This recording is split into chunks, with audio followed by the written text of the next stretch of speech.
Hey there and welcome to That News You Care About, a weekly video game news show from the folks over at That Nerdy Site. Today is Tuesday, March 22nd of 2022, and I'm one of your hosts, Logan Wilkinson. Joining me, as always, is my Phoenix son, Trevor Starkey. Hello. How you doing today, Trev? A little sleepy. I can stayed imagine. Up very late playing Tunic last night, i.e. as I tweeted out this morning, until 5 a.m. And I was like, I should probably finally get some sleep. So, but I did not get a ton of sleep. So it's my sleep schedule's a little out of whack. Sure. Yeah. Extra shift coming off a week at Disney. Yeah. Yes, this is That News You Care About. This is episode 98 of the show. In celebration of the upcoming 100th episode, we're kind of doing a trilogy of special episodes, if you will. Kicking off this week with me and Trevor kind of running through our favorite video game characters. And then next week we'll rank our favorite video game consoles. And then episode 100 we'll go through our favorite games of all time to kind of celebrate kind of hitting milestone episode 100 here. But this week, we are going to be doing our favorite video game characters, as me and Trevor kind of were talking about before we hit record. We technically are ranking 10 characters each, but our list will each have much more than that, as you kind of found loopholes to get into having 10 games, kind of going through stuff. But Trevor, I will throw it to you first. What is the first video game character or characters you want to shout out?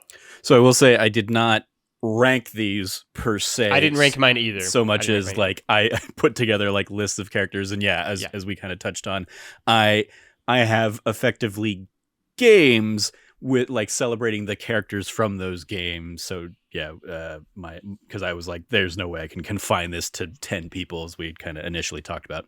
But my first one that I will give a shout out to is basically going to represent the larger Final Fantasy spectrum, as well as like other JRPGs like Persona and Dragon Quest, and even if you want to get into like stuff like Fire Emblem, I would probably lump a lot of those characters into this.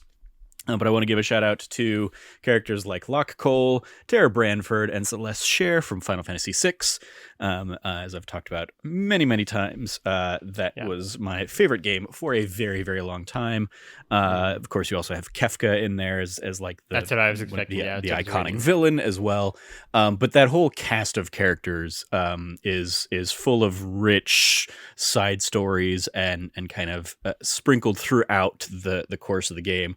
Those three I look at as not necessarily leads. I mean, I guess like Tara and Celeste would maybe be co-leads because they kind of are your like point of view characters for each of the different acts of the game. But Locke Cole is somebody who I always just like thought was super cool. He's basically your thief character, but he always emphasizes that no, he's actually a treasure hunter, not a thief. And he's kind of the one who brings both of those characters into the like effectively the Rebel Alliance, since Final Fantasy VI is very largely a like Star Wars type of story of the returners rebelling against an evil empire. But yeah, so many rich characters in that game in particular that I love dearly and deeply.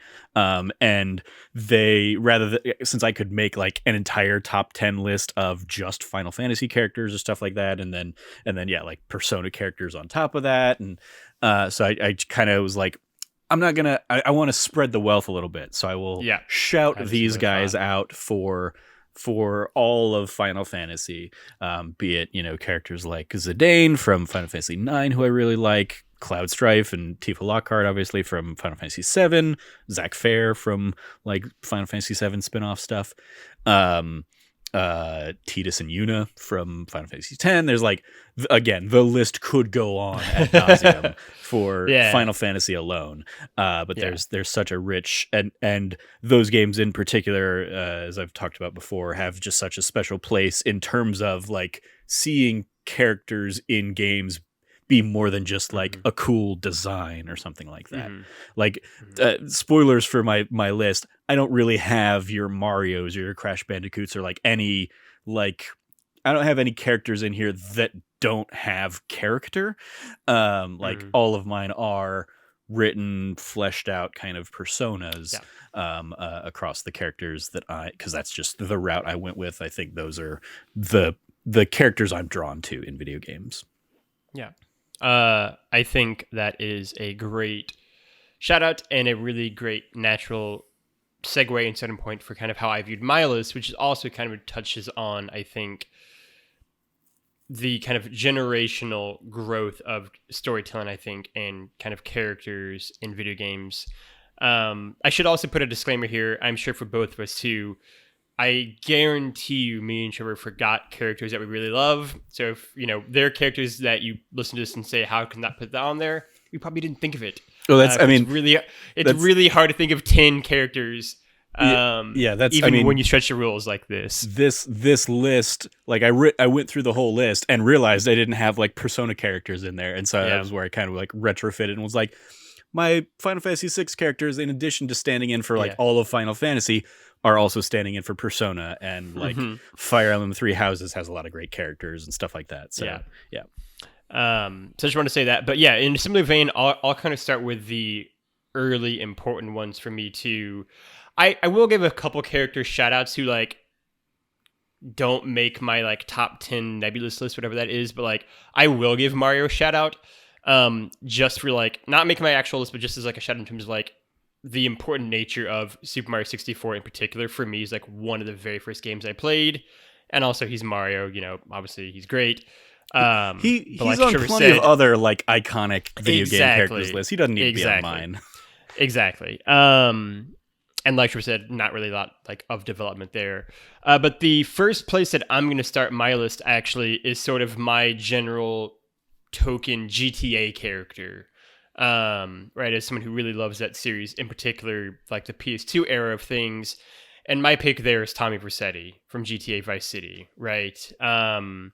As you can go see in the first season of that Ultimate Video Game list show, I really liked GTA a lot. It is one of my favorite games of all time. And Tommy and Lance Vance Dance and Ricardo Diaz and all the kind of various characters of that game are such great characters, and I think thread the line perfectly between being kind of outlandish, over the top caricatures of people and actually like really developed, thoughtful characters in their own right. And I think Vice City probably strikes the best balance of that of any of the GTA games. And Tommy, to me, is a perfect example of this, as someone who's, is not evil, but is certainly unrepentant and just being a criminal and a gangster, and, almost a perfect encapsulation of like Ray Liotta's line from Goodfellas, just like, ever since I was a kid, I wanted to be a gangster, right? Like, that's all Tommy Vercetti really wants to be. He wants to be a gangster. He wants to be the best one he can be and the biggest one he can be, while still trying to harbor some sort of a moral compass. And he is great. He is perfectly stylized for the 80s setting. And as like an 8-year-old, 9-year-old, 10-year-old, somewhere in that range when Vice City came out, I was like at like the perfect age to really want a more fleshed out and sprawling story that is Vice City, and it hit at the perfect time. And as someone who always kind of talks about the fact that like I play video games for the stories, GTA Vice City was maybe the first real video game that gave me such a big, sprawling, in-depth story with lots of great characters to it. And so Tommy Vercetti would be my first shout out on my particular list. Cool. Up next on my side of things, basically picking from the Mass Effect universe, I want to give a shout out to, in particular, your Garrus Vicarians, your Tali'Zoras, your Liara T'Sonis. Those three in particular, because they have 3 full games where you have them as your squad mates, and like you get to see them and their stories kind of over the course of the trilogy. Honorable mention to Commander Shepard, of course, but I tried to stray from the like you are this character and you're making these choices kinds of characters. Commander Shepard, I think, threads that needle a little bit, because he or she does have a lot of, very bold kind of decisions, but it's still largely the decisions you as the player are making. So I typically avoided a lot of those kind of like, insert your own protagonist here kinds of things. But also in Mass Effect, shout out to, another like masterclass in like big roster character storytelling, with characters getting introduced in like the second game, like the Elusive Man and Miranda Lawson and Thane Krios. You have Ernot Rex is, a fan favorite.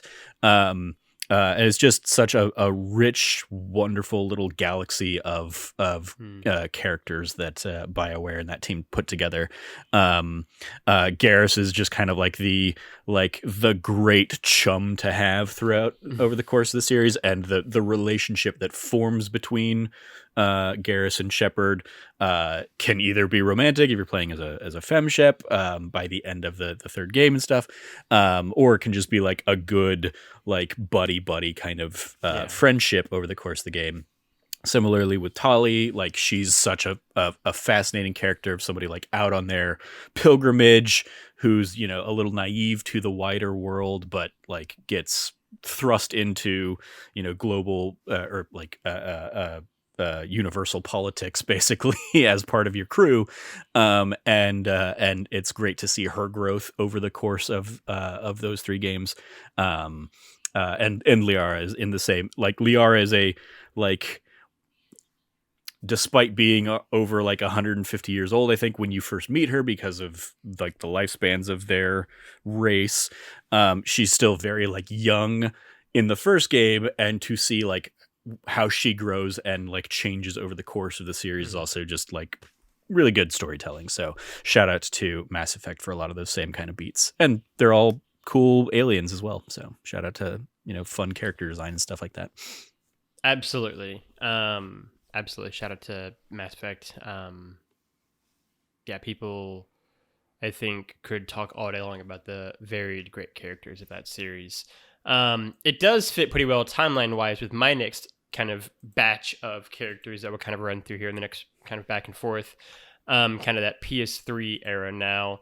The first one I will start with will be another important game in terms of my, gaming history and gaming canon, if you will, which would be BioShock.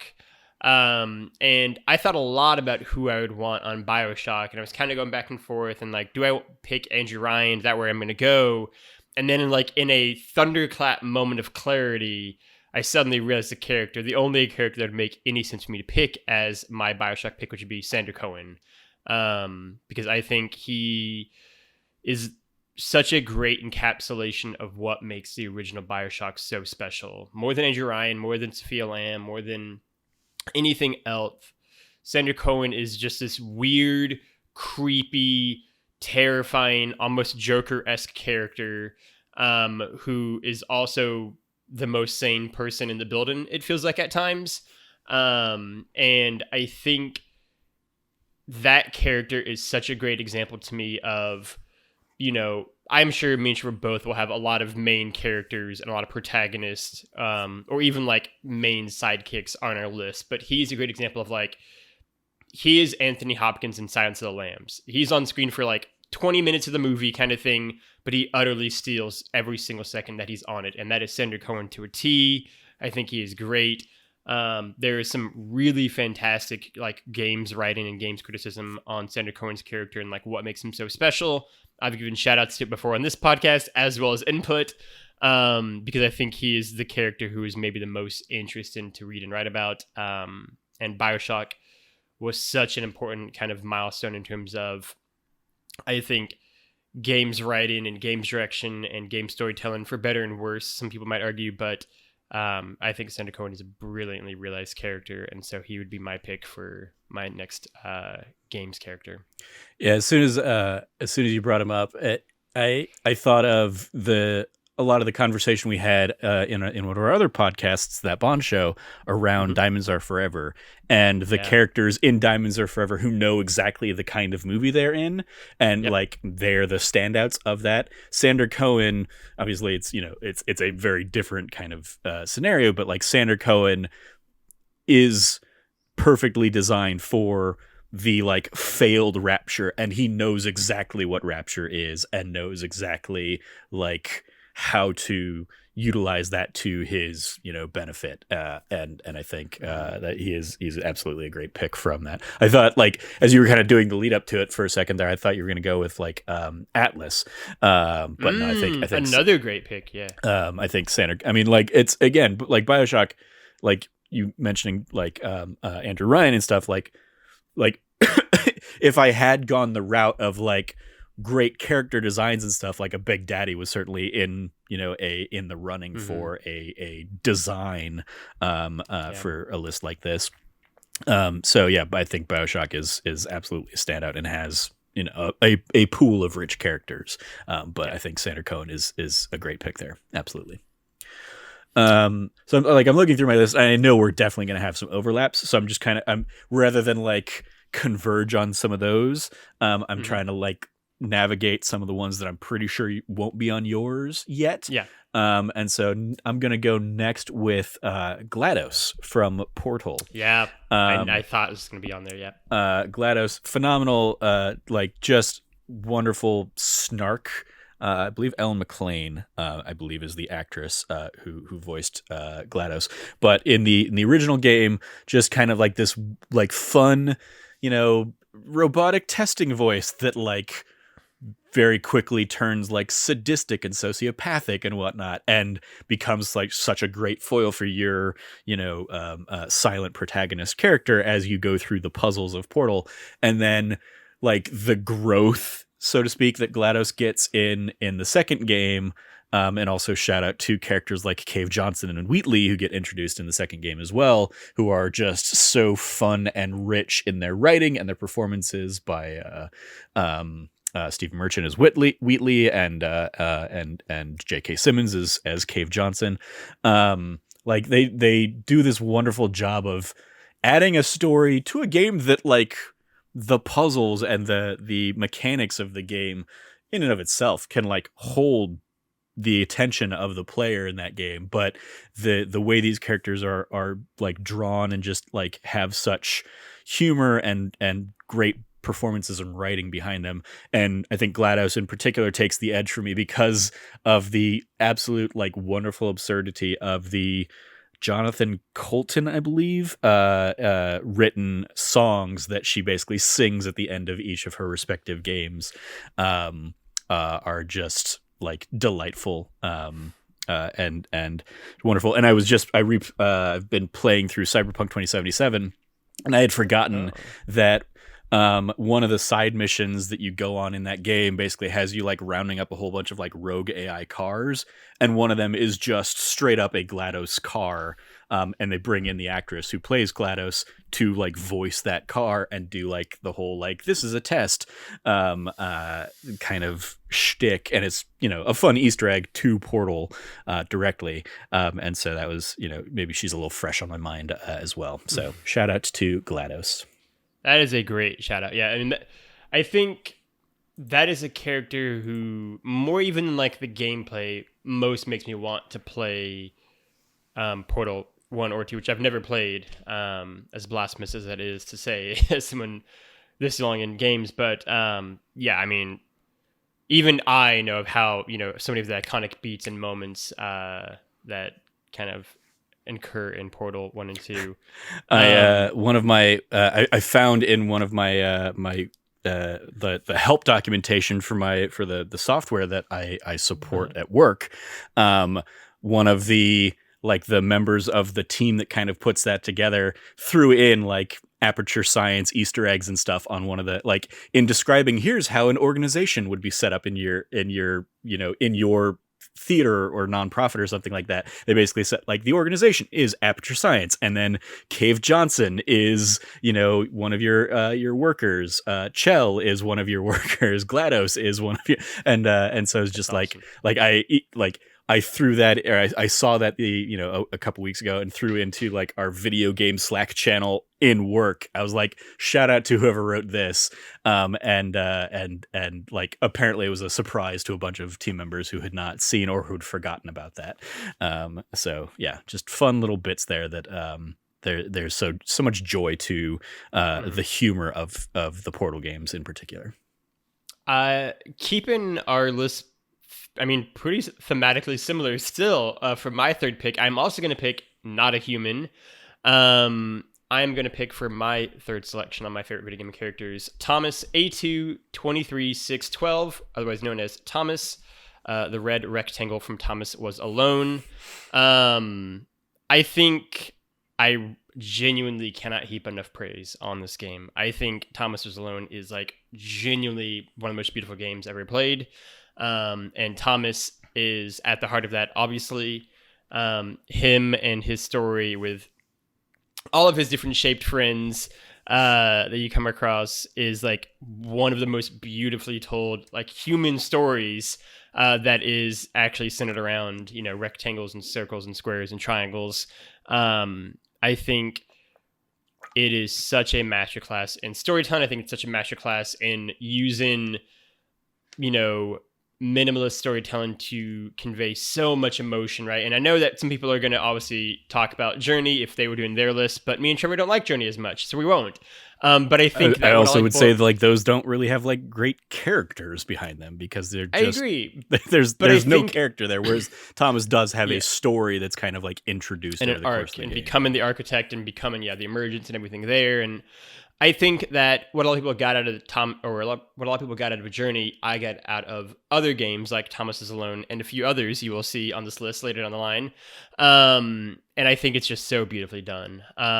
Like Thomas Is Alone is maybe a great example of a game I would show people who aren't into games in terms of like what the medium can do in terms of storytelling and characters.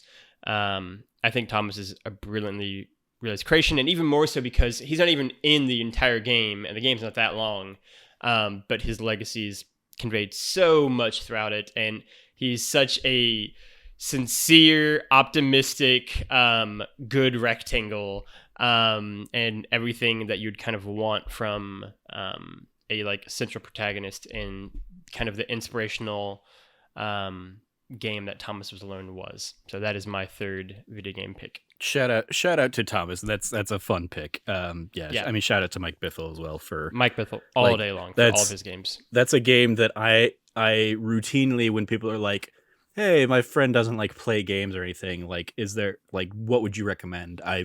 Thomas Was Alone is legitimately one I typically would recommend. Yeah. It's simple enough in its gameplay ideas and platforming, but then also has like this fun, deeper really story beautiful. If you're looking for it. And it just makes it for a fun entry into the genre. Excellent. Up next for me, I'm going to go with one that I sung many, many praises about last year, and that is going to be Alex Chen and Steph Gingrich from Life is Strange: True Colors. I think both of those, Steph in particular, I think really impressed me enough that I wanted to go see like her origins in Life is Strange Before the Storm. And I think she's just like a wonderful kind of wonderfully designed character in this, you know, hippie mountain town kind of thing, effectively. Erica Mori as Alex Chen, I think, does a great job kind of acting and portraying this like fish out of water character who's suddenly thrust into a circumstance she already wasn't prepared for, and then just gets like completely thrown for a loop and doesn't have any kind of like safety net behind her anymore over the course of that game. But the friends that she meets in the town, and I think the town itself is full of rich other characters as well. But those two in particular, and the relationship, this is a little bit of like kind of bending my rule there, because, you know, so much of these games are how you play them.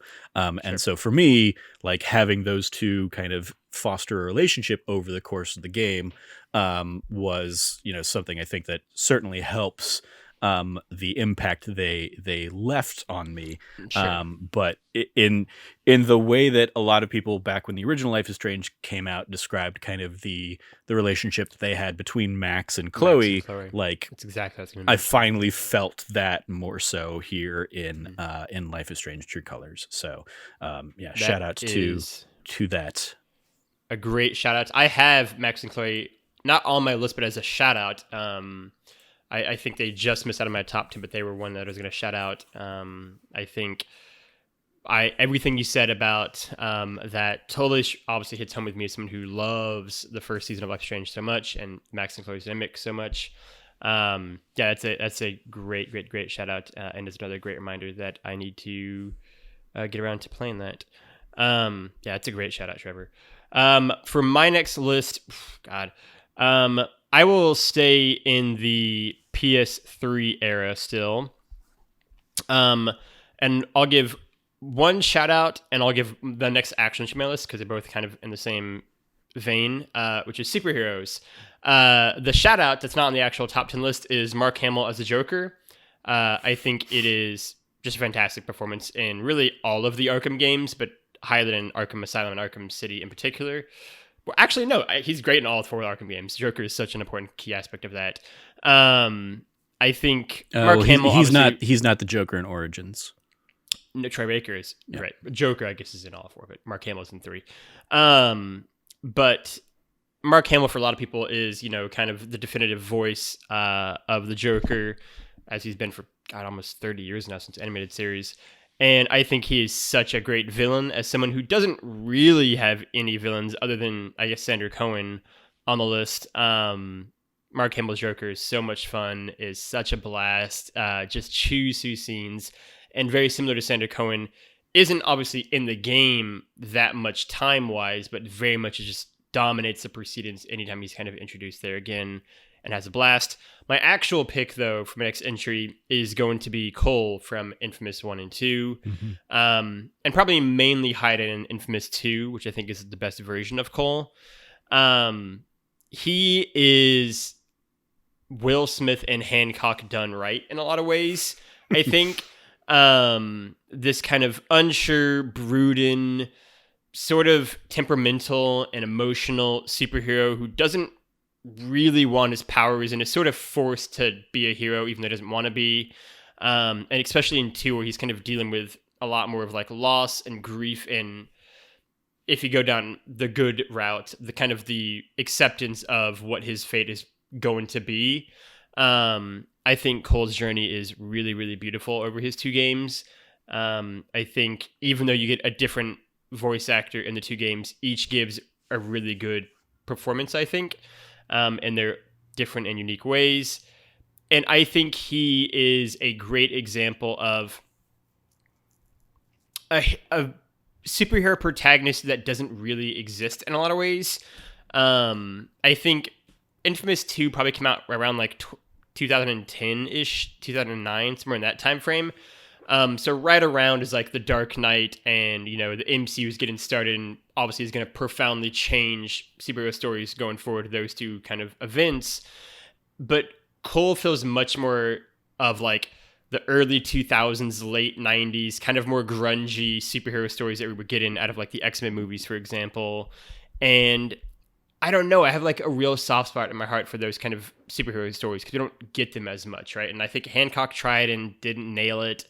And the Infamous games are so good, and the interactions Cole has with like Zeke and the other characters are so much fun. And really, I could give a shout out to the whole cast of Infamous 2, which I think has like the best collection of characters and villains of any Infamous game. But yeah, like I think Cole is such an underrated video game character in a lot of ways, mainly just because of coming out on like the one PlayStation console that didn't dominate everything out of the 5 of them. But Infamous is great and Cole is great, and I would love to get another game with him in it, but I'm also utterly content and happy with the ending that he got. Really, either route you go. But obviously, I think, especially if you go like the good guy route, I think it is such a great kind of culmination of his arc over the 2 games. So yeah, I just had to give Cole a shout out. Yeah, those games are the Infamous games are like, I keep hoping that like rumored like Infamous remaster collection exists or is being worked on. We talked about this recently too. I know. Yeah, I would die. Yeah, because I would absolutely love to go and like revisit those games, and I'm just not. Yeah. I'm never going to be the person who like boots up my PS3 to go back and like check something out like that. But give it to me on a easy to access kind of format today. Like talking about or like just hearing you talk about Infamous like reminded me of I played Crackdown 3 and like it gave me such Infamous vibes, but like just Crackdown 3 was a very bad game. In it and one of the things about Crackdown 3 was like when the original Crackdown came out, it predated things like Infamous. And so when you're, running around and flying around this environment and trying to collect all these things, like you're thinking about games that have taken that formula, that Crackdown formula, and had done it better, like Infamous 1 and Infamous 2 had done in that same kind of time. And Crackdown 3 came out feeling like a step back from Infamous, which, again, it was many, many years old at that point in time. I then going back to kind of your stuff on the Joker, I did kind of have this like it wasn't necessarily a concrete rule, but like it ultimately ended up being one for my list of I kept my list to like characters from games that like didn't exist in other forms of media outside. And stuff. But otherwise I would give a shout out to the Arkham Batman, the Arkham Joker, of course. Spider-Man from the PS4, PS5, and like Miles Morales. Like I think like those are great versions of those characters, but a lot of the legwork on those characters had already been done, decades before and stuff like that. So, so it kind of made the self call to just be like, those guys can like exist on their own lists as well. I'm going to keep mine like to these are people who came from video games, primarily. So. So my next one I will jump to might be on your list, might feature on your list. But I'm I was surprised, especially based on like when I first started these games last year. But I want to give a shout out to Kiryu Kazuma, Goro Majima, and in particular the one who I really connected with just because I think there is an element of like the language barrier I think was, very helpful for me. But Ichiban Kasuga from the Yakuza series, and Ichiban basically being the new protagonist, starting with like a dragon that they're going to have kind of moving forward. But playing through Yakuza Kiwami 1 and 2 and Yakuza 0 gave me a great shout out. A real like appreciation for Kiryu and Majima in particular. And like I was most surprised by that over the course of like, especially I think Kiwami 2 and 0 in particular do like a really good job, especially for fleshing out like Majima.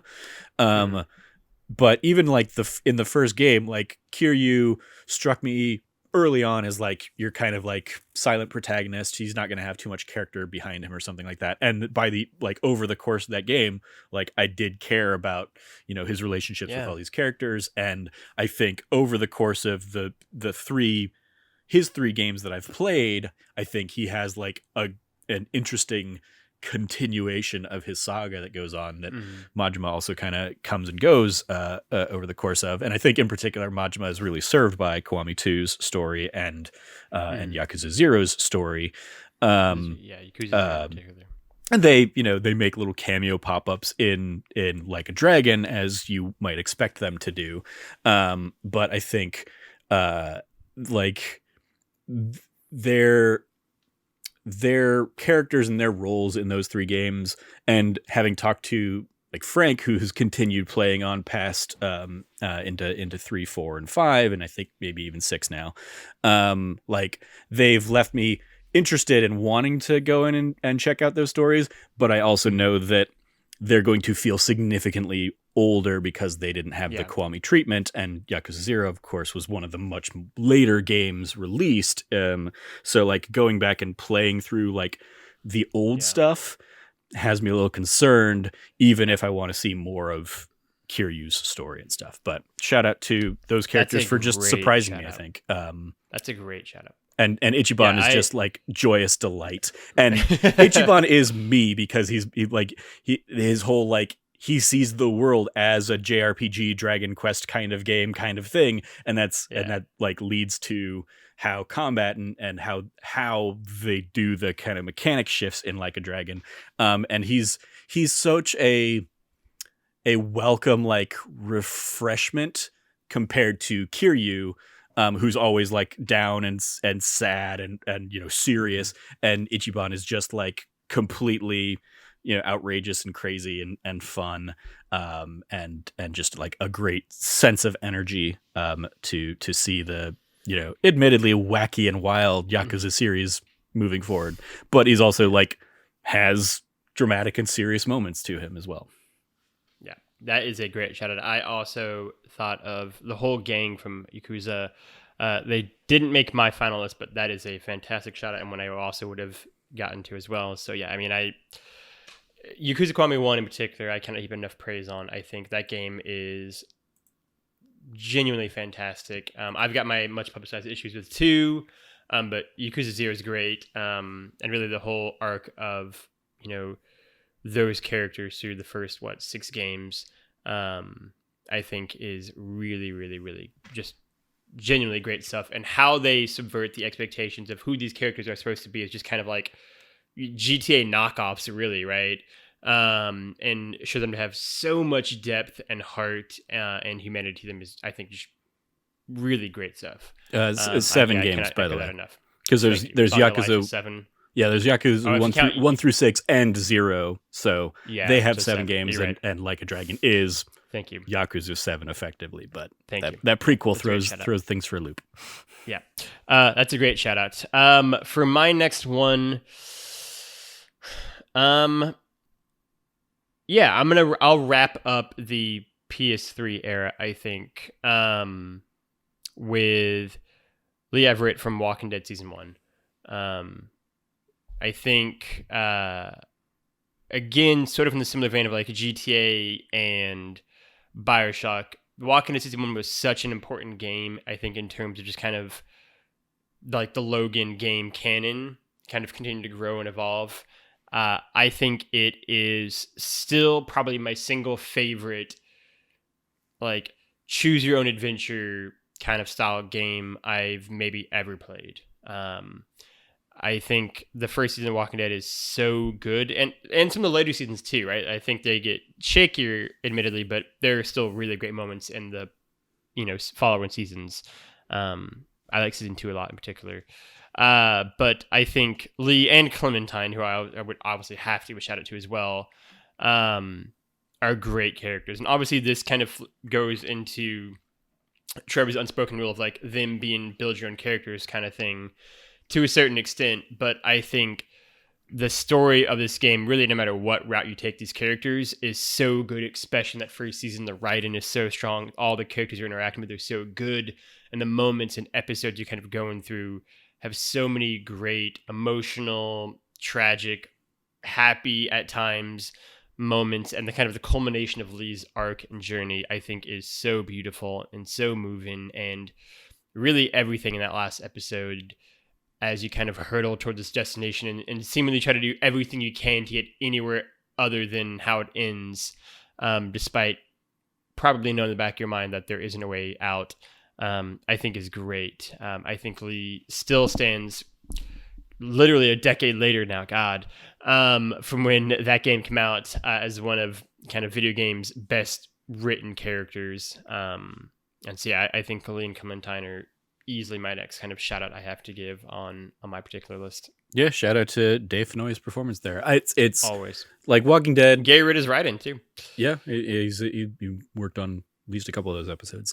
Yep. It's definitely a game that I've tried multiple times, given the amount of like the amount people were gushed on it, and I don't think I've ever made it. Like I think I've made it into episode 3 before, just like I just don't care enough about the subject matter to care. But obviously I know, I know kind of how his story ends and stuff like that. And it definitely, everything strikes me as, that would be a very satisfying kind of character stuff. Yeah. Cause like the Telltale stuff definitely obviously has that choose your own adventure feel, but a lot of them are, they're going to be largely some kind of character in and of itself. You have some kind Yeah. of choice in the dialogue you're making, but In there, certain moments, you know, yeah. a lot of times it is like 4 variations of the same flavor. So, like I think of, you know, Tales from the Borderlands or Wolf Among Us as, you know, other great kind of telltale Yeah, stories with, you absolutely. know, rich, fun characters. Yeah, Tales in from the and of Borderlands in themselves. particular is great. So yeah, shout out to Lee there, as well. My next one, I don't think would be on your list because I don't think you like her as much as I do. But I'm going to give a shout out to Aloy from Horizon. In particular, I think she is much better served by Horizon Forbidden West. But also, in addition, like I have, you know, hat tips and shout outs to characters like Silence as well, and Varl and Erend, who are presents in the first game, but I think have a lot more to do in the second game. And there are other characters in the second game that I won't get into for potential spoiler stuff here. But I think Horizon Forbidden West in particular has like it took some lessons from from even the conversation you and I had, you know, a few weeks back about like, oh, the gameplay is largely what we remember, or the big picture story beats of Horizon Zero Dawn are beats that we remember, but like specific character moments and dynamics and relationships weren't necessarily like the focus of that game. But even so, I think Aloy, like I really appreciate Aloy as a character who has lived her life as an outcast, and so is going to be, you know, a little, you know, socially maladjusted as she wanders around the world trying to get everybody onto the same page, or trying to save people here and there and stuff like that. And I think Forbidden West in particular does a good job of well, like I think a lot of people will maybe come away from that game saying she's still like a brusque character and you know, can put people off. But I think the people she gets close to and she kind of creates this like kind of team and this family around her, I think have a lot of like fun, great, rich moments, and she's just, you know, also a fun badass to play as. So yeah, I want to give a shout out to Aloy there with a little tip of the hat to characters like Varl and Erend and, you know, Big Bad Silence, because like any character that Lance Reddick plays in a video game is probably like at least some kind of interesting and good character. Right, yeah. So shout out to all the... Or outside of video games. Yeah, Lance Reddick just in general. That's a great shout out, Trevor. I'm not going to quite go fully into the modern age yet. My next shout out... well, before I do my next shout out, I'll give like shout outs that aren't the actual next number to Sam from Gone Home. I think is a wonderfully written character. I also want to give a shout out to the brothers from Brothers: A Tale of Two Sons, which is one of my favorite games. And I love their, again, unspoken, or technically not unspoken, but gibberish language that they have in that game. And I think their story arc is really, really beautiful. Which leads into my next character, which is going to be Edith Finch from What Remains of Edith Finch. Really, this is sort of a collective shout out to the entire Finch family and their respective stories. They are a family, obviously by the very nature of the game, steeped in tragedy, and kind of getting to see the last few moments of each character's life and how each of the last moments of each of these characters defines them so well, for better or worse, whether it's their fears or their hopes, or, you know, the traumas they're not able to escape, or, you know, pride coming before the fall, and sometimes in very literal ways, or just, you know, a kid on a swing set, right, trying to get higher and higher and higher, right? Like, I think the game is such a beautiful exploration of people, and our collective hopes and dreams and fears and worries. I definitely have to give a particular shout out to Lewis, and his story arc at the cannery, and kind of the make-believe world you see him through. I think it is easily one of the more affecting stories that you see in that game, and a really, really beautiful depiction of, I think, this troubled child's life, but also I think what makes him special in a lot of ways too. And Edith Finch herself, I think, is a character who in some ways is sort of a cipher for the player themselves, but also does have her own moment at the end. And obviously her few moments kind of threaded throughout that lead to the kind of the climax of the game that is really beautifully done. I think What Remains of Edith Finch is obviously one of my favorite games of all time. It would have been my game of the year that year if not for another game that came out in cinema, Hellblade: Cinema Sacrifice, that I just was blown away just slightly more. But I think Edith Finch is a great character. I think that family is maybe my favorite top to bottom stacked list of characters on this list. I think all get their moment to shine. And even the, story beats I didn't like as much for certain characters are mostly in the front. And then the game hits a stride and just runs pretty much solid through by the end. I think Edith Finch and the various Finch family members easily take my next spot on the list. Yeah, it's a game that didn't sit with me or impact me, I think, as much as it did a lot of people. But I definitely still anytime What Remains of Edith Finch comes up, I immediately have visual memories and thoughts. And the cannery is one, the bathtub is another. There's so much tragedy in that game that I think it's almost psychologically you can't help but connect story beats and character moments to the visuals that you're seeing and how their demises effectively are kind of portrayed. Because the swing and the paper airplanes flying through the air and stuff like that are others that immediately kind of come to mind. It's also always a fascinating thing for me because I remember in college having a story idea that I never really did much with, but it was basically this character could tell when what day people were going to die, but not the year or anything like that. And so it was this weird, if you knew, how would you live your life? If you knew that death was a given on a certain thing, how would you live your life? Kind of and I came up with all these little short story blurbs that in a way ended up kind of giving me thoughts of what would eventually kind of turn it, what I would see eventually in What Remains of Edith Finch, of just seeing how you can kind of play with that idea just in a myriad different ways. And so it was fascinating to kind of see that play out in a video game format. The one that I see talked about the least that is one of my favorite ones, and I think one of the most effective ones for me, is the son who lives in the basement bunker underground, and his vignette is basically just playing the same day over and over and over again as years pass by, right? And then it's him finally breaking out of that routine and him finally wanting to take the risk of living his own life, right? And it's a really beautiful celebratory moment, and then obviously he gets hit by a train at the end. But even there, I think Edith Finch blends tragedy with inspiration and hope in really beautiful ways, right? He finally got to live his life, and even dark comedy, right? And so that's one of the ones that sticks with me the most. He finally got to at least live a life, even if it was fleeting. He got to finally see the sunset. And so I think the game is just really beautiful. And I will say, it's not ultimately going to make my top 10. It would easily be number 11.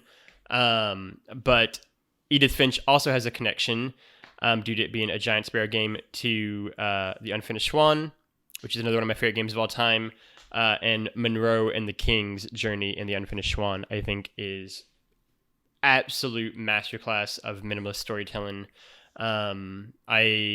The Unfinished Swan is a game I could literally play every day for the rest of my life and be utterly content with. It is such a beautiful storybook telling game that deals in really mature and adult themes. And Monroe is a great canvas to kind of experience that world through. And the King, as voiced by Terrence Gilliam, I think. Yeah, Terry Gilliam, is cartoonish and absurdist and right out of a Monty Python movie, but with an incredible amount of depth and kind of pathos too. And so I think Monroe and the King, again, if I had 11 choices, I would have picked them as number 11 pretty easily. Giant Sparrow is very good at what they do. Trevor, next 3 left. Next, I'll go. I have four left. Yeah. So I'm gonna jump to one that I look at the last 4 I have here, and I think all of them could potentially be on Logan's list. And I'm gonna go first with the one that might be the least, just because it might have been overlooked or forgotten. But I'm gonna go with Jin, Yuna, Lady Masako, the Ghost of Tsushima cast. I have them on my list. Okay, well. then I'm pretty sure my last 4 will, I'll share people with you.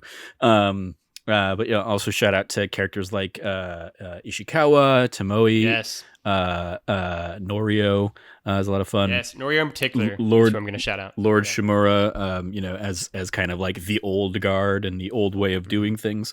Just such a rich cast of characters. Jin and Yuna obviously kind of driving a lot of the thrust of the main action, but having those largely optional side stories. Yeah. And I think what Ghost of Tsushima does that I don't often see, or I don't feel like it does it as effectively, is the way they pace out those side story arcs over the course of the game as well. You can't just do one side story from start to finish. When it gets first introduced, you're going to go on, a few missions with Ishikawa to kind of start things out. And then once you reach another part of your journey, then you can start unlocking, the next steps of his journey as well. And yeah, if you ultimately, if you leave all that stuff to the end, you can do all that. But as somebody who likes to basically go through and clear the map as I go, being able to kind of have those side stories and those character interactions and the relationships between those characters kind of grow as my character grows over the course of the game, made for a lot of fun. Norio is admittedly, I think, one of the ones, just because he's by nature of him being one of the later ones that gets introduced. You don't interact with him, he doesn't get introduced until the second act of the game. He's one that I don't think of as fondly. I don't remember as much. He didn't stick in my mind as much as a result of that. But going back and as I was kind of putting this list together and remembering his arc and his his journey and stuff like that, I was like, oh yeah, he definitely goes through some stuff too. And so yeah, they were just such a fun, rich set of characters. Well, I freely admit, occasionally sometimes dip a little into tropey kind of territory and stuff. They still, I think, are as with much of that game, I think great representation in particular. And so yeah, seeing somebody like Lady Masako just be this badass lady, would-be samurai, were not for the gender norms kind of thing. But she is completely competent and can kind of hold her own and goes on a freaking rampage that you kind of have to talk her down from. So yeah, just lots of great stuff in the Ghost of Tsushima cast. I think that is, obviously it's an excellent choice. I agree with it completely. You gave a lot of great time to a lot of other characters. I'm going to focus on, obviously, Nario, because I think his arc in particular is so incredibly sad. I mean, I think what makes Go so special is that it's a game that is unafraid to just stare right in the face of tragedy and grief. And it is, I think, the spine of the game in so many ways is kind of tragedy all the way down to the very end, and kind of this fracturing of this father and son relationship that's kind of at the heart of the game, right? Even when they win and kind of defeat the Mongols, it doesn't stop or heal the larger kind of wound between Jin and his uncle. But I think the story of the monks is really sad. I think, they are a group whose, point for being is to defend the island, right? That is kind of they're like these sacred defenders, and what happens when you fail about as completely as you possibly can with that, right? And the person you look up to and your older brother, right, who is like the best of the best, gets captured and taken, or so you think as a player, and then realize that he kind of sacrificed himself for his brother, and then is not even killed but is taken hostage and is like brutalized and tortured in his kind of confinement, right? Like, I think I am someone who enjoys these kind of story arcs that you see a lot in Aaron Sorkin stories of like someone wrestling with their kind of religion and faith, and where it maybe comes up short for them in moments. And I think you see that a lot in the storyline with the monks, and I think it is conveyed so beautifully. I think all the performances are top notch in that kind of, again, totally largely optional side quest, which is incredible. All of them across the board are so good. And yeah, it is the one of like the three main like side characters arcs that stuck with me the most. And possibly just because it is so dark, and anytime you ever get like a brief flicker of like, oh, there's some hope, it just gets snuffed out again and again and again. And so I think the entire cast of Ghost is fantastic. That is a great shout out, Trevor. For my next one, I will pick the one I think is the least likely to be on Trevor's list, which will be Senua from Hellblade: Senua's Sacrifice. I think our final two will be the exact same, but this is one that maybe isn't on your list. I don't know. Nope. But I think, obviously, I've talked before on many a podcast and written review and feature about how I think Hellblade is just a masterpiece. It is one of my favorite games of all time. One of the games that made the biggest impact on me, and Senua's journey obviously lies at the heart of that. I think that there really is probably only one other video game character's arc within a singular game that affected me as much as Senua's did. And I think even there, it's incredibly close. I think her journey and that game's focus on like grief and mental health and kind of this darkness within you, and the journey she goes on, I find so incredibly beautiful and just deeply, deeply emotional, and resonant at all times. There are few gaming moments burned in my mind as much as, you know, multiple from Senua's journey, whether it is, you know, how that game even begins, just her getting into the canoe and paddling into this like foreign place, the Indian fight, or my favorite scene in the entire game, one of my 2 or 3 favorite moments in a video game, which is just her at the tree and then kind of journeying through like this nightmarish hellscape of like all the bodies on the wall, which is kind of, to me, like her final kind of culmination of her story arc. I think Senua from Hellblade is a phenomenally crafted character, even more so because the vocal and like motion capture performance was done by someone who's not even an actor, who was, you know, someone working at the studio who just kind of recruited into it and then gave just a phenomenal performance, that rightfully won so many awards after the game was released. I think, yeah, Senua is easily one of my favorite and most affecting video game characters. Yeah, no, like absolutely, she's phenomenal, and yeah, great performance there. I'm very curious to see where her story goes, kind of moving forward. I agree. Yeah, I definitely am cautiously optimistic on it. Yeah, it's certainly, I think, one of the best. I would potentially say one of the best like representations like mental health, it like a mental health kind of issue. Yeah, what they did with the audio within a character, in particular with like how the audio design really puts you in the head of Senua, of you're hearing all the voices she's hearing, and realizing like how tough to live with that would be, and the struggles that she's kind of undergoing over the course of that game. absolutely is a standout. I I think one of the reasons I didn't like think about it here in this context is I think a lot of my characters, I think I appreciate them reacting and interacting with others. Sure. And so much of that game is just like her with her It's own thoughts isolated and that struggle. And so and also like you don't really get like much of a lighthearted side of that character. No. And it is just like sad, tragic, tragic. Yeah. And that's I think some hopeful moments spread out. Yeah, but not a very ton. Few and far between. No, there's about 3. Yeah. Yeah.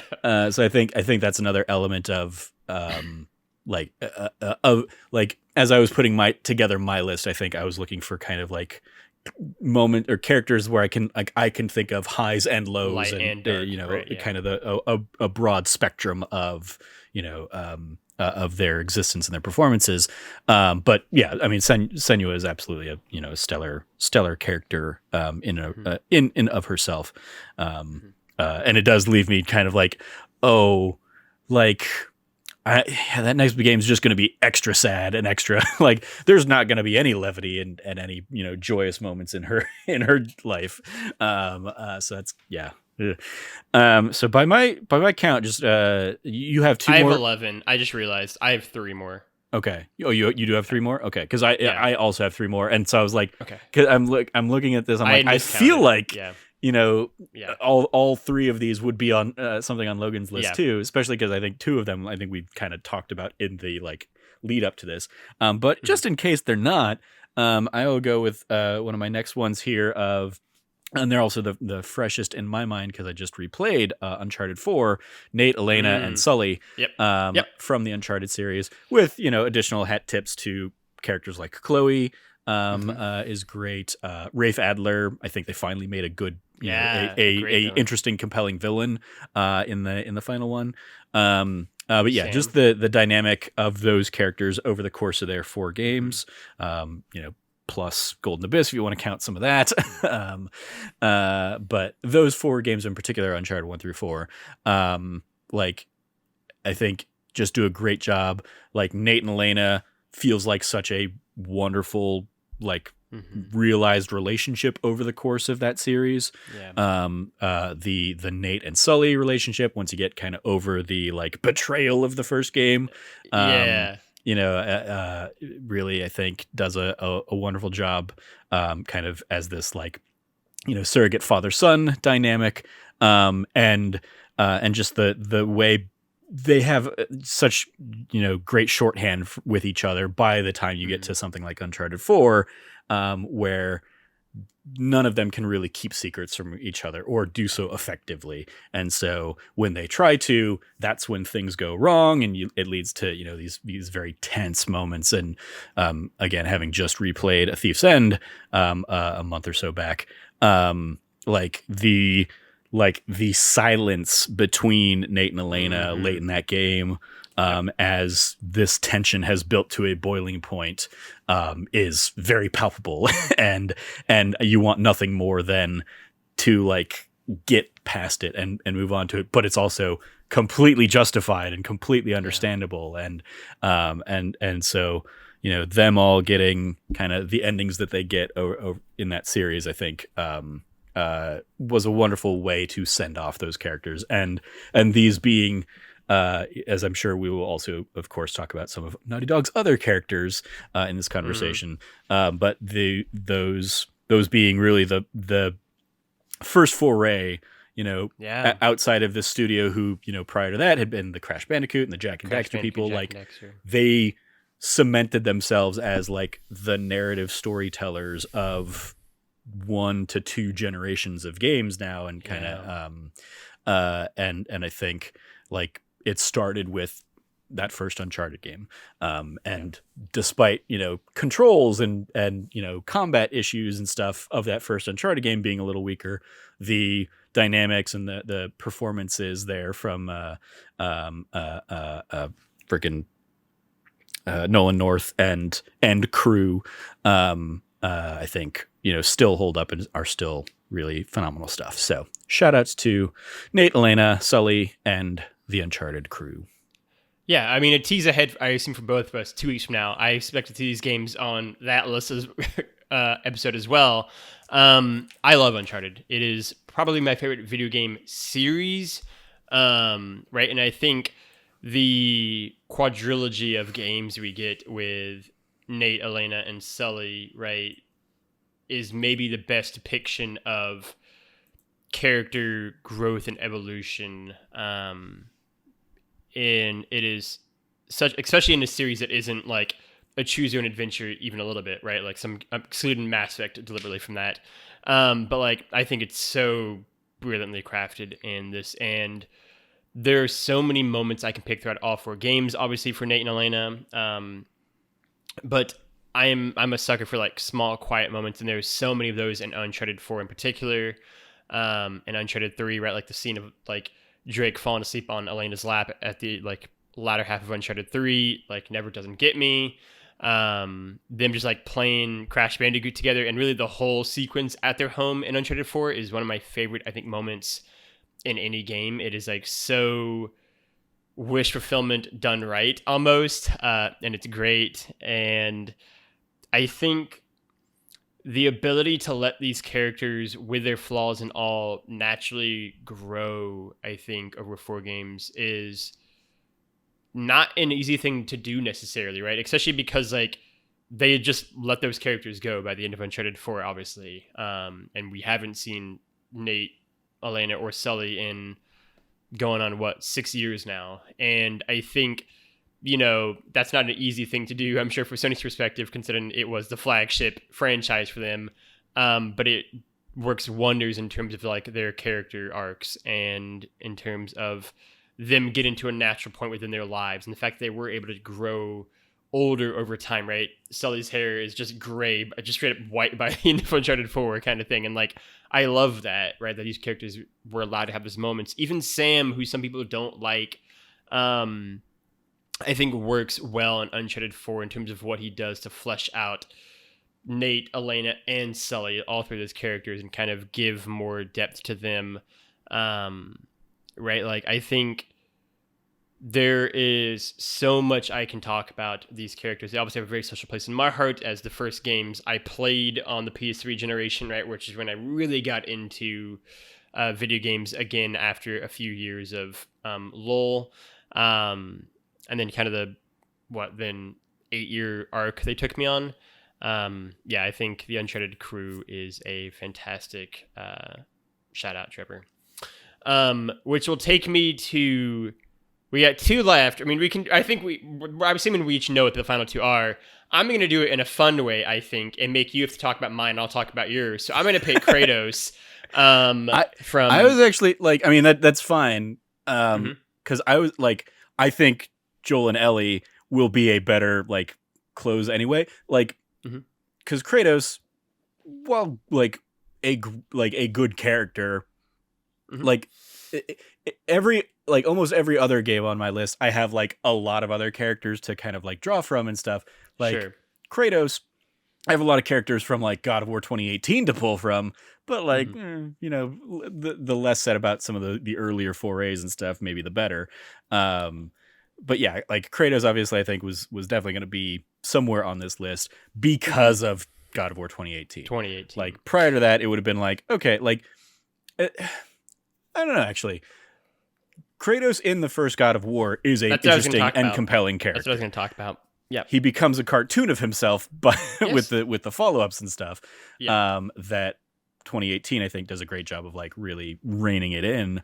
But yeah, like I think 2018 in particular, by also giving us Atreus as somebody for Kratos to have on his journey throughout.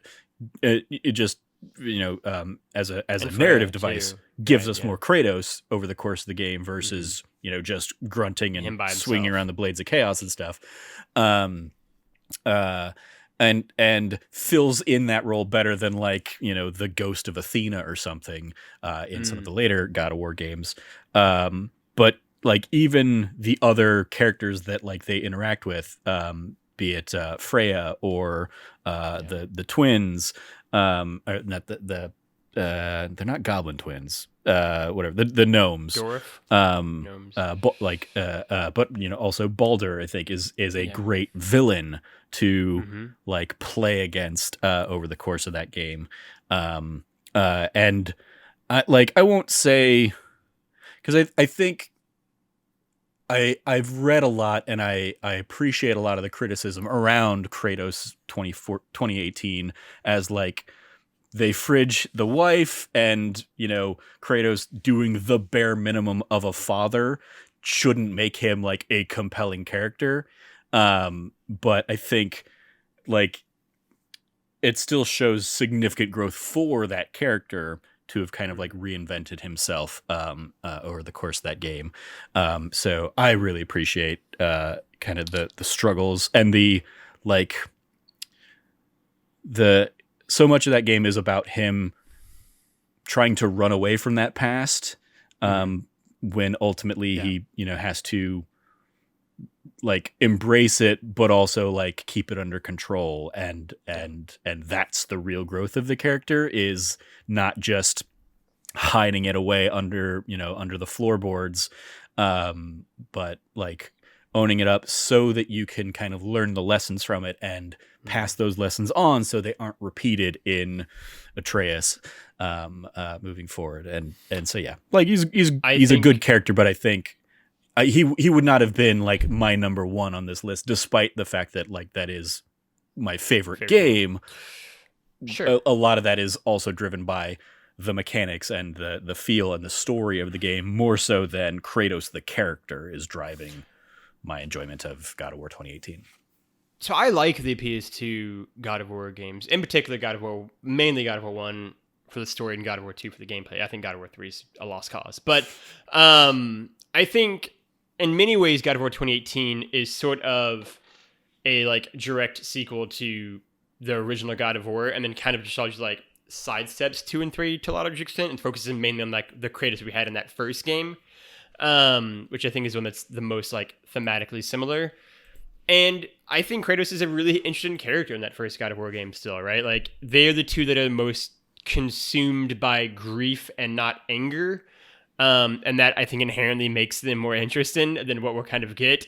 And I think it is really interesting in that way, right? I like the way you described it too, of like, Kratos in God of War 2018 is not just trying to run from his past within that game and that world, but from, a world a millennia ago, right? In the original God of War, and what happened with his family there, right? Like the reasons Kratos is maybe not the most loving father is pretty obvious to see when you see what happened to his first family, right? And what led to them dying, right? And it being directly at his own hands, whether or not he's controlled by Ares or not, right? And so I think the more distant relationship he has with his son, and the fact that he was able to find love again with the mother, like, I think I understand and appreciate the criticism of God of War 2018 and Kratos in particular, but I think that criticism is sort of directed at the game in a vacuum, and for me at least misses what has come, the 3 games that came before it, again, mainly God of War 1. And I think that makes Kratos a much more fleshed out and compelling character when you look at it through like a 4-game arc, similar to kind of Nate and Elena's story. And that's before you get to, I think, this fantastic world of characters in God of War 2018, right? That is so mythologically infused and rich and deep in a way that really only a few characters in the PS3 trilogy of God of War games really got, right? Most of them were sort of punchlines and then were kind of dispatched away quickly, like Hercules or Achilles. And so I think it's so refreshing to see these characters get their own moments to shine and get real, genuine depth to them. And I think Boulder is a great example of this and a great character in his own right, who I find so interesting because he's not necessarily just like pure evil and that's the end of the matter, right? He's much more nuanced and he's more complex than that, right? And obviously Freya is as well, right? And her dynamic with Kratos and where that relationship goes over the course of the game and where it will very clearly go in its sequel.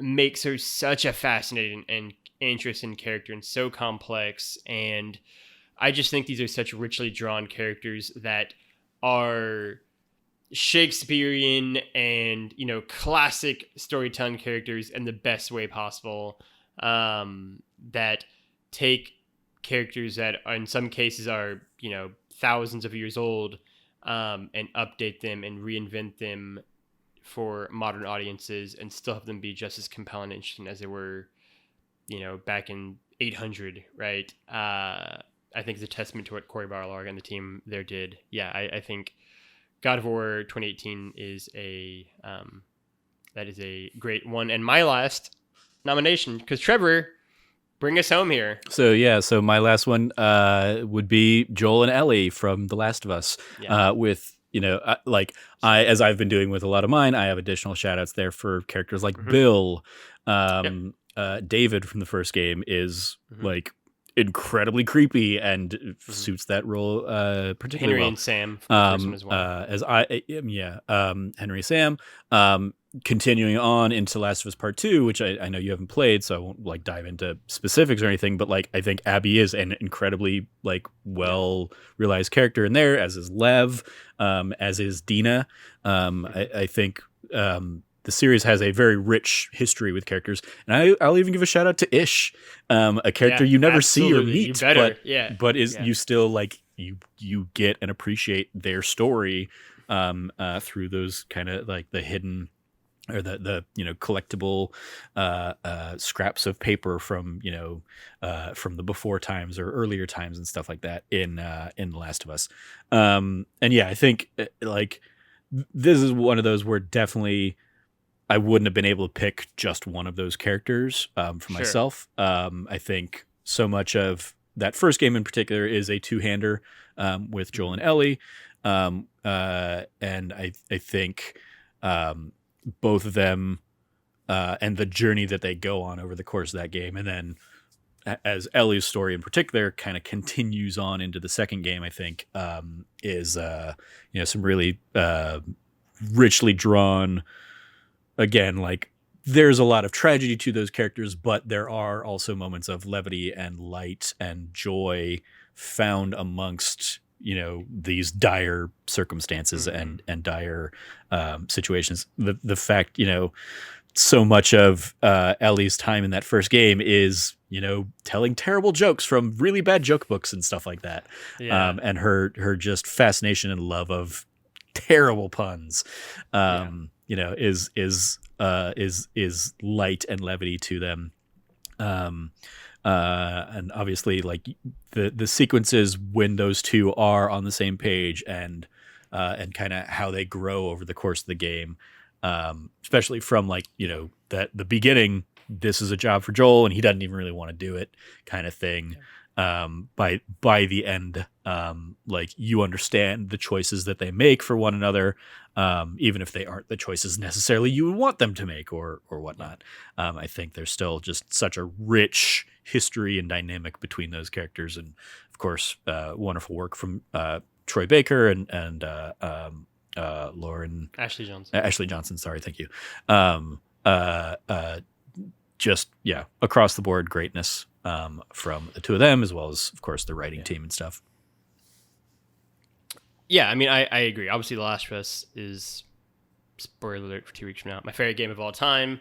Joel and Ellie are my favorite characters. I think what Troy and Ashley did is just absolutely incredible, right?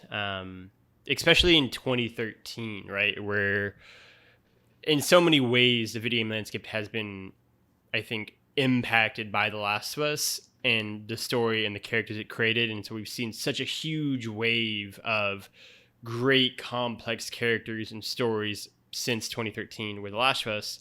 And I think it can be easy to forget at the time, this is this team that had made Uncharted, which are great fun stories, but is nothing like this, right? And this, took what maybe the seeds that BioShock had laid and just blew them up and gave us richly drawn, emotionally complex characters that I think, best of all, even when you don't agree with what anyone's doing, you can understand the logic behind it, right? And how everything that happens in that game pays off and builds off one another, right? Like what Joel does at the end of the game wouldn't happen if not for the events of winter, which wouldn't happen if not for what happened in like fall and summer, and like they all build off each other so well. And the prologue. Yeah, in the prologue, right? Yeah, very really in the prologue. And so the, small character moments we get along the way that kind of help draw these characters out, right? Like you said, from Joel being a character who doesn't care about Ellie, this is just a job, and he deliberately doesn't want to get close. That's the whole point too. He doesn't want to get close to this girl because of the losses he's had to by the end of the game, right? Like he's willing to, destroy the world, some might say, to save this one life, right? In that poetic way. And so I think The Last of Us is just, a masterpiece, right? And I think in particular, it is so good because of how all of the other characters you meet along the way help to further flesh out who Joel and Ellie really are, right? Whether it is, Bill's Town being the first real example, I think, of that, right? And what it does to show Joel and who this character is and how these two people interact, and Bill just being a great weird character in his own right who is really ultimately sad and sort of lost and doesn't know where to kind of do with himself almost, to obviously Henry and Sam, and kind of given this kind of counter example of Joel and Ellie's story and where they're at in their respective relationship, to then get into meet obviously Joel's brother, right? And that whole section and him having the happily ever after life, right? Like he's found this sanctuary, he's married, right? He's gonna have a kid, right? Like all these things are happening, and I don't think he's good. I don't think he has a kid.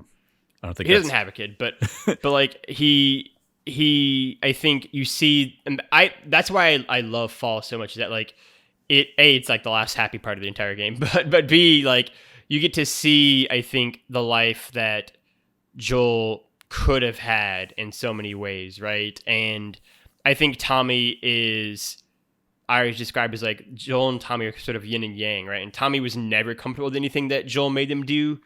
I think he makes that very clear multiple times in The Last of Us Part 1.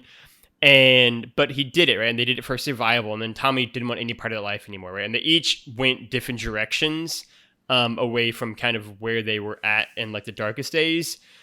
But I think Tommy was able to find kind of some sort of peace and solace with it all, whereas Joel, I think, wasn't, right? And maybe he went into drinking or just kind of wishing the days away. And so I think that game is just so incredible, and the characters you meet are so good. And I think by the time you get to the end of the game, and obviously the much talked about decision of like, Joel just wiping out this hospital of fireflies, it's a very divisive moment in terms of like people being like, yeah, I'd have done the same thing for my kids or not. But I think really no one can argue why he did it, especially with what the prologue gave us, and then this entire 20-hour journey in between, and especially in the wake of this coming directly after winter and Ellie's fight with David and the trauma that she very clearly is still struggling with as we open up spring. I think Joel and Ellie are two of the very best characters that video games have produced in their nearly 4 or 5 decades out there. And just for the moment of the two of them looking at a bunch of giraffes after everything they've gone and done, I think there's a reason why that moment sticks with it more than moments and like Lost Legacy, for example, or other games that have tried to do similar animal-themed things. And it's because of, I think, that moment was earned after everything that had happened to those two characters along the way. And to just get this one moment of beauty and wonder in this world just completely gone. And right as they're at the finish line for potentially having this cure to save the world, it's all these conflicting emotions all kind of converging together, and this doubt and what if it doesn't work and everything, and they just get to enjoy this moment together of beauty. And yeah, I think Joel and Ellie are great. Last of Us is great. So many great characters in the first game and the second game. yeah, that is a great shout out, Trevor. Great nomination. I do want to speak to the second game a little bit, which obviously you still haven't played, and I'll keep things vague enough or whatever. But I do think that kind of going off of your like everything is setting up another like the next beat. Like every beat is being paid off down the line. I think the second game does that effectively for kind of where things are left off in the first game as well. And I think like there weren't like nothing in the second game feels out of character for any of these characters for me. And given, the experiences that various people have had, I think definitely fuels the decisions that your different characters make over the course of the second game, for better or worse. And I think the second game, they talked about the first game is a story about love. The second game is a story about hate. I feel like was the language that was thrown around, and the second game is very much like a cautionary tale of what happens if you let that hate win. And it's not a game I'm as inclined to go back and revisit as the first game because of that, because it is just brutally. It's why I haven't played it. It's also in part because they've put so much into that game that it very easily could have been Last of Us 2 and 3 and then like DLC kind of, for an epilogue. Compared to the length and scope of the first game, but I think it's still like there isn't padding in the game or the characters at all. If anything, when I think about what I think about some of the length and like the stuff that I would have cut if I had the fictional reality of that kind of power in existence, would have been the game is so big and intricately detailed that going from place to place just means you're going through a lot of like space, but like the moments of action and the moments of these characters interacting with each other or with the world are all richly deserved and earned moments. And in particular, I think there is a moment that for me does even surpass the giraffes moment between Joel and Ellie in their sequence at the museum, which is what I will say about that. I think does it captures the spirit of the giraffe moment, but makes it so much more intimately tied to these two characters and the relationship that they built over the course of that first game and the time in between games or whatever, or between those moments, and only becomes a little bit more tragic knowing how their paths ultimately kind of play out over the course of the game. But still, incredibly rich relationship between those two characters, and both of them are incredibly well written and again performed amazingly performed, as are all of the new characters that get introduced in the second game as well. So shout out to The Last of Us and them, that good Naughty Dog writing. I just wish they weren't I wish they didn't crunch, and I wish they had a better work-life balance. Agreed. But yeah, that is Last of Us. And again, like Troy said at the top, what they did in terms of Isha's story is also great. And again, made environmental storytelling a buzzword for the next few years. And is also an incredible piece of just, characterization without ever even seeing the character. Again, something he also mastered in Uncharted 4. Again, with that storyline. Naughty Dog's real good, man. I wish they just wouldn't crunch. They're real good game makers, though. Trevor, those are our favorite video game characters of all time at circa March 2022. You've got some shout-outs for us, though. What are your shout-outs? Yeah, I want to give a shout out to a few articles /videos that I saw making the rounds this week. The first one is investigating 3 indie superstars accused of emotional abuse. This is a YouTube video by Chris Bratt over with People Make Games. It features one story we've already kind of discussed and covered on this show, in the kind of the discussion around Steve Gaynor and Fulbright and kind of his lack of effective management style and emotional trauma and stuff inflicted upon the team. But it also kind of highlights that's not, and as we've, I think, seen kind of this growing trend, not isolated experiences at all. The other ones that one is looking at in particular are Ken Wong and the team at Mountains, which are probably best known for the game Florence that made waves a few years back, as well as Robin Hunicke over at Phenomena, who's long been in the indie space, and maybe even more tragically is often kind of like lifted up as a beacon for equality and inclusiveness in the space, but apparently she kind of behind closed doors is seemingly more emotionally manipulative and kind of inflicting a little bit of trauma on the team over there. In a similar vein, there was an article going around by Dean Takahashi over at GamesBeat, titled "Despite its beautiful Ori games, Moon Studios is called an oppressive place to work." So similar kind of notes there, unfortunately. And then lastly, a phenomenal piece of writing from Jessie Earl over at GameSpot titled "J.K. Rowling's Anti-Transgender Stance and Hogwarts Legacy." Phenomenal piece of writing.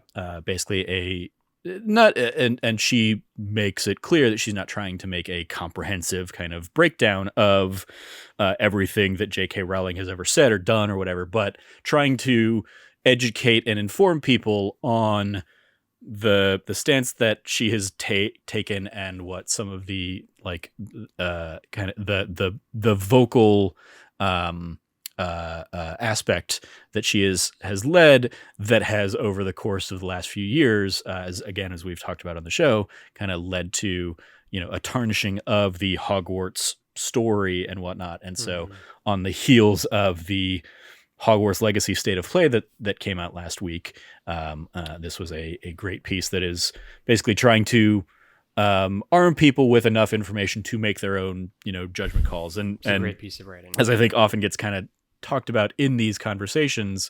If you don't want to support these creators or whatnot, that's totally your thing, and make the choices. And if you do want to still support, and if you are still excited about Hogwarts Legacy or something, at least having this information lets you not engage with that blindly and not be caught unawares when you put out like, oh, I'm excited for Hogwarts Legacy, and people are like, how could you be excited for blah blah blah blah blah? It's like, you can, the article even talks about how there are plenty of trans people that are excited for Hogwarts Legacy and still love the Harry Potter universe, despite J.K. Rowling's disappointing kind of stance on things. So shout out to Jessie Earl's work on that piece as well. Yes, I also have a shout out. Like I said at the beginning of the episode, there's lots of great writing on Sander Cohen. I just chose one great one from Ashley O. She wrote the article, but the video within it is by Mark Brown. That just goes over why Sander Cohen is one of BioShock's most memorable elements. It is from Polygon back in 2016. It's a good 11-minute video, just kind of going over Frolic and Sander Cohen and what makes the two of them so distinct and different from the rest of BioShock. So it's a nice little quick watch, only 11 minutes long. I encourage everyone to go check that out, as well as all of the amazing shout-outs Trevor gave. That, though, is the episode. Thank you for watching. Please let us know what some of your favorite game characters or any ones that we left off. I'm sure there are some that we'll think of 30 seconds after we end this podcast. But those are the ones we wanted to shout out and highlight in terms of the game characters that have most stuck with us over the years. Our 5 decades plus cumulatively of playing video games. I'm pretty happy with that list, Trevor. If you like what you heard or watched, you can go over to youtube.com/thatnerdysite and hit the like and subscribe button. Ring the bell notification so you can get notified when a new video goes live Monday through Saturday. If you're watching this on YouTube right now in the video version, great, thanks. Leave a comment. Let us know what you thought. If you're listening to it on a podcast service of your choice where it can be found around the globe, great. Rate and review us on iTunes. Give us 5 stars. Leave a little review. Tell us what you liked about the podcast and how it came into your ears. Otherwise, you can go over to thatnerdysite.com and check out all the latest written content going live there. The reviews, podcast features, all the goodies over happening on thatnerdysite.com. In addition to that, you can go find Trevor at Trevor J. Starkey on the internet. Trevor, anything that you want to plug? I'll plug that D Plus show. You can catch this week's episode is going to be on West Side Story. I'm very excited. So check that out. And then we announced that the next month, April, basically, we're going to do Moon Knight to kick off April, the first episode of Moon Knight that goes live next week. But then after that, we're going to do basically a Pixar month, looking at some of the most recent Pixar films like Turning Red and Luca, as well as some of the original Pixar stuff like A Bug's Life and Monsters, Inc., holding off on Toy Story because I figure we'll eventually do like just a full-blown Toy Story month where we watch each of those. But yeah, so you can check out all that over at that D Plus show. I encourage everyone to go do that. It's a great show happening over there. You can go find me at LeftyLoggy at LeftyLoggy on the internet, LOGGY. I will echo Trevor's shoutouts. I will also give a shout out to all the Trevor Let's Plays happening every Tuesday and Thursday. Those are always fun and enjoyable. Also go check out Cameron's Friday Night's Dying Lights Let's Plays every Friday night on Dying Light. Those are also fun, and I'm always excited to see Let's Plays happen on the YouTube side of things. I'll also give everyone I'll encourage everyone to go check out that Bond show. As of this episode going live, For Your Eyes Only is out right one. now. Yep. And Octopus will be rolling out this weekend. And the For Your Eyes Only episode was fun because we had a special guest in Jarrett Green coming on to watch and talk about the movie with us. So go check out all of those good happenings over there, as well as obviously That Nerdy Site show. Finally, you can go find That Nerdy Site at That Nerdy Site all across the internet. For myself, for Trevor, for all of us here at That News You Care About, thank you for playing. Thank you for watching. Thank you for playing your games. And be good to each other. Class dismissed.